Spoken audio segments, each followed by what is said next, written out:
Lên đấy không kéo đâu, kéo cái đầu lại rơi xuống ấy. Lên, cao gì rồi? Một lấy nhà sau cái gì vậy? Nhà sau hai gió, dưới máy gió, dưới nó. Mấy bữa nhà sau hai gió, dưới nó à. Cái này là nhất thôi, không phải là kéo đâu. Càng sợ. Ít cả tao tôi chưa tao có một bé đến như nó trên một nó không à. Nhớ con cù thế thì có gì một cháu à.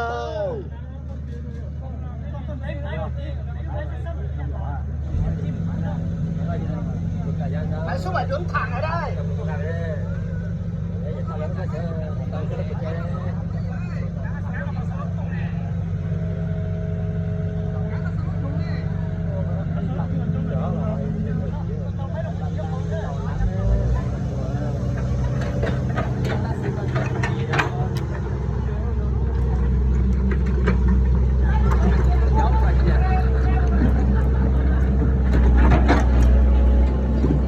Thì có trang ở dưới là máy đón cá thì có.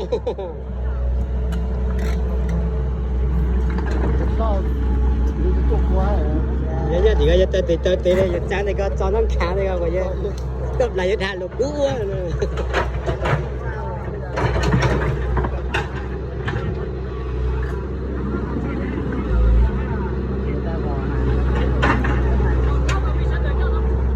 Cái thùng mới thì cũng 60 triệu. Bây giờ em bảo anh em nắng cái đấy nó hết là 20 triệu, đóng cái thùng mới nữa hết có 60 triệu. Bây giờ quan trọng nhất là cái sắt xi đang bị kéo thì nắn nó mới khó kìa. Cái cứng tháo ra về cái sắt xi bây giờ nó đang bị vẹo rồi đấy. Nên là khó cái đấy.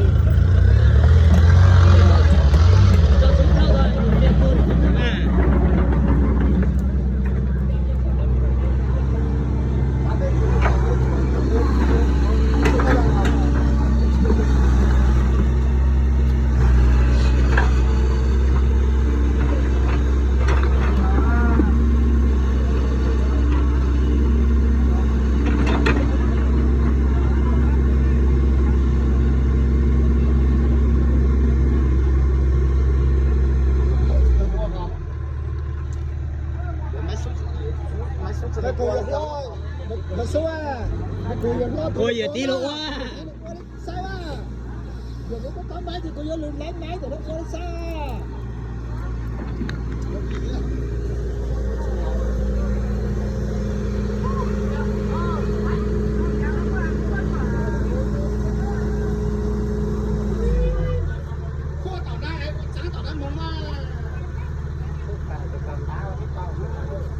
Chờ có từ còn nát con láng ở.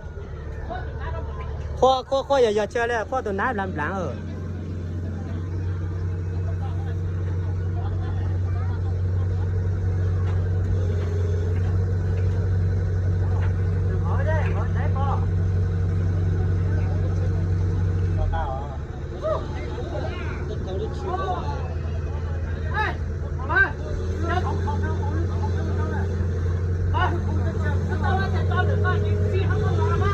Dối cái cầu ra.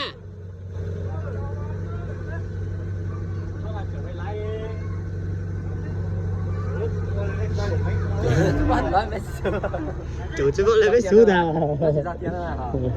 Nó chỉ có tiền thôi mà nó có làm đâu mà nó biết.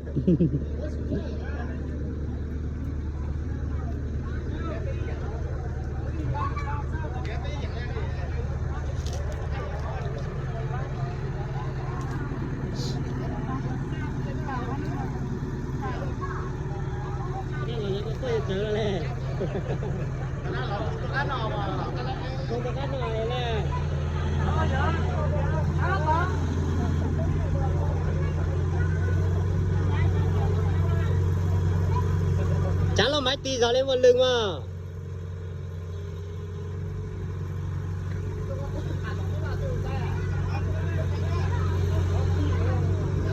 Từ ra nào đấy. Cao lên. Nhất cao lên đi. Cái cú lên thế rồi. Đây nữa mà.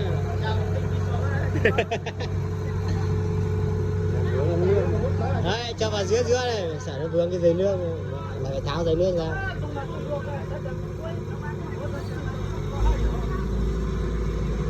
Đấy, lên đi.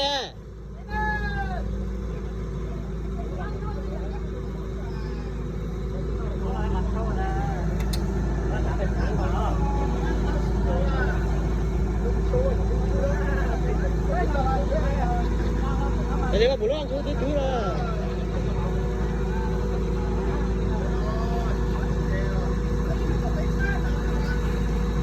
Chỉ có tin nào nè.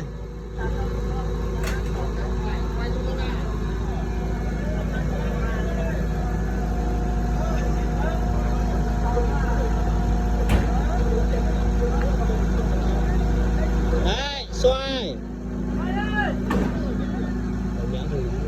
Hy sinh chân nhá. Đưa đi. Rồi, đẹp rồi. Ôi, đẹp rồi.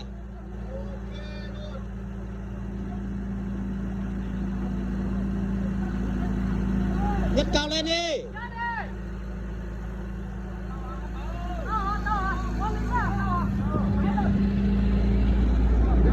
Đẹp, đẹp rồi, đẹp rồi. Vấn đề là mấy xúc đi làm sao mà mấy xúc lên trên kia kéo lên.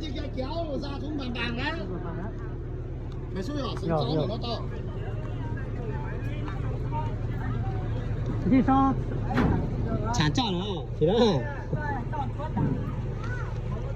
Còn mấy xúc là tháo chế luôn, chán chọn luôn. Ôi, thầy khu chế đến tuổi là. Có gì đây? Chú đủ nó khu đâu. Chú che, chú con đâu?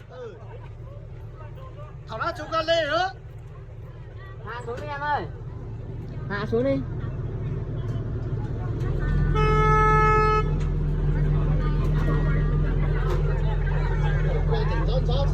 Vẫn còn điện. Vẫn còn điện. Nó quay có một nằm hốt chứ thôi.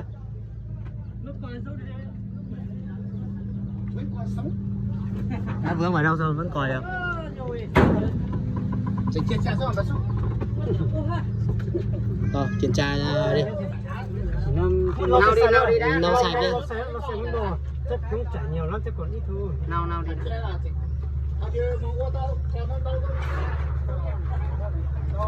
Không vấn đề gì đâu mà. Nó thì nó sau đây thì nó cũng chảy nhiều.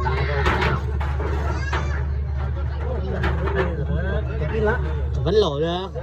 Được mà, nó vẫn chưa hết mức mà. Nó phải dưới cái vạch đấy. Tại sao chú chơi? Chỉ nó nhìn nhau lên xe thôi. Thua. Thôi đi vài. Được, bây giờ mình đi xe không thôi mà. Mình đi xe không thì nó vẫn được. Đi xe hàng đâu, cứ có nhất là được, nó tua được là được. Còn tao thì mà xem nó một thêm mà một thêm mà đồ là cuối cá tôi này. Tức của dân cá tôi là dân cá tôi. Thế là cứ đủ. Dân cá tôi xong rồi.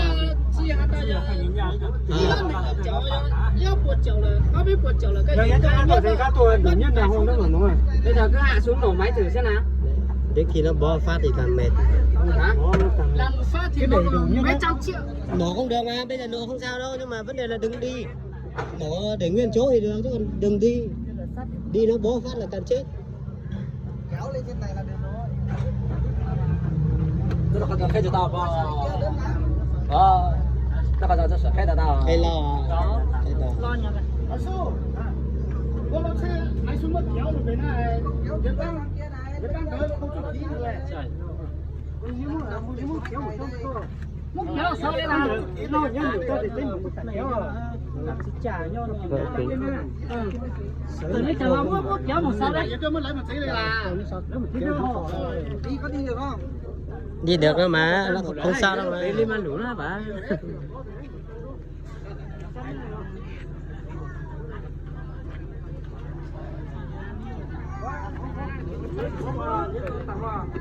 Nó cái sao đấy? Nó mà chưa có cao để chắn nhá. Sao nó là? Một tí à?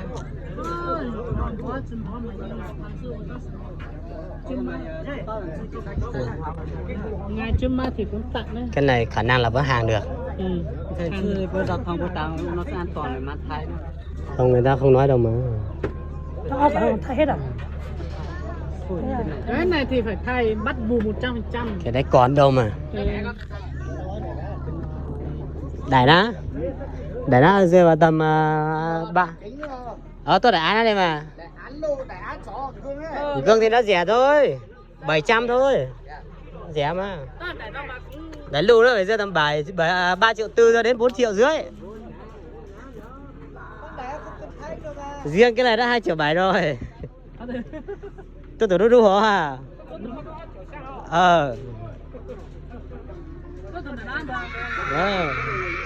Mỗi kính này là đắt này. Kính này đắt đấy. Kính này không khéo nó còn nách cho hơn 5 triệu ấy. Đấy, cái kính này đắt này. Mà giờ như thế nó còn mất bố cái zin của nó chứ. Bây giờ nó vẫn còn zin đây này. Một phát con này thay luôn là nó mất giá mà.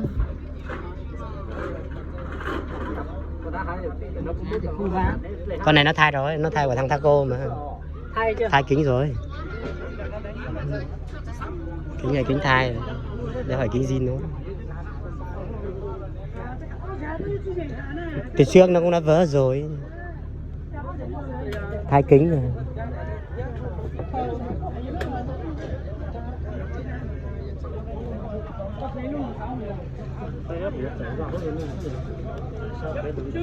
Sau lối ra bờ. Còn bản chất nó không có gì đâu mà. Bây giờ tao phải mua lời lao mà. Vâng. Nó sử dụng khi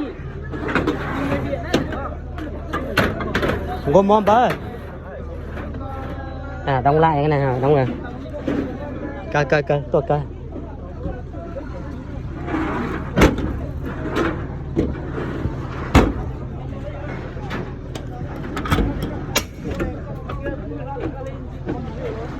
Con tè, cái cho tao để xí. Đây, này cậu.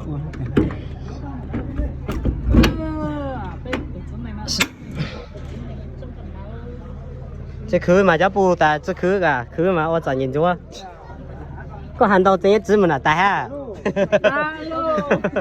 Có tận chế dùng vấn đề hay nè. Lúc này giờ xích tàu đây ha, để nó của tàu đây ha, để. Đấy thay rồi. Kính này kính thay rồi, nó thay từ trước rồi. Đi tặng cái cũng được. Cái này nó cũng không có tầm nhìn đâu mà. Không nói, người ta không nói đâu mà.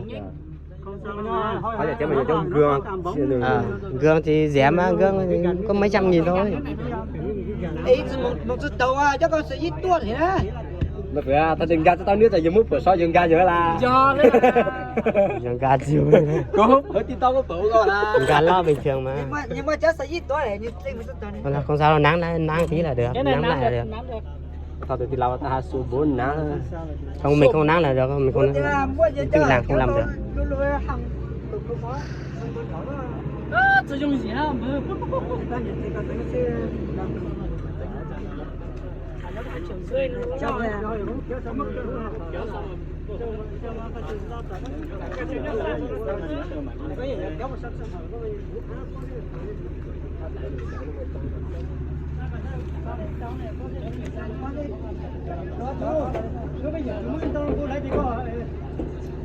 Khẩu mà nó.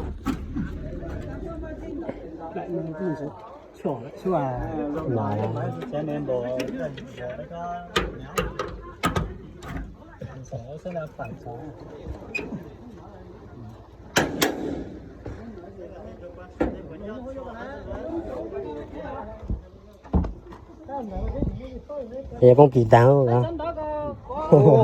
Luôn nhỉ. Vỡ gương rồi. Nhưng mà cái kính này nó không vỡ kìa. Cái kính cửa nó không vỡ. Không vỡ nhưng mà hai cái kính. Không, nói chung là nó không thiệt hại nhiều đâu, nán lại tí là được mà.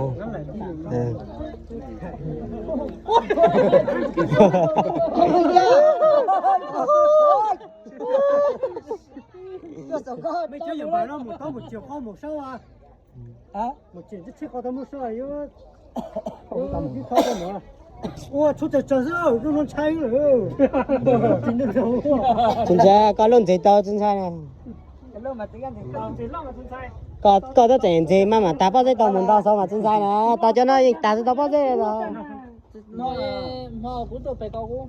đôi xuân để nó cũng có các loại hai tạ để nó sát mùa hai xíu thì tôi muốn tạ sát số của một số tàu cái chân chưa sao mùa lo số hai chú in đào ô xe là số hai ô cả kéo phải tao mà lũ có dở mà tiền đọc số tao có lẽ cú lô có thằng mà ba tháng dưới anh chính tòng có tuồng của máy ô ta có lúc mà dây to ai cũng dây là của lúc mà của chú coi là ba mua ba dây tả mai bà sao là chú chơi là chú có và dân cá ba dây tả giờ vô tới giờ mà vô ngày thì chơi thôi nó bị tẹt tao mà tao chơi to cái tẹt lo dùng sẽ để nó mà còn gì lúc ba mà tao nó sẽ lên không rồi luôn á con cháu gì không có thôi là lo tụi nó dân cá ba dây tả ba dây giang lo ôi chừng rồi chế vậy ôi hơi to nhớ nào mà ôi chờ chế vậy hơi to tại bao giờ giá một trăm một chiếc mua khâu nổ xe buồn nổ tao đấy là lâu nhớ tôi cho nên mà mua nổ tại chỗ nổ lo nó giờ giờ mùa mà chỉ cá mùa mà phá đấy sao lần sau khô sao giờ lần nào nó làm gì đâu nè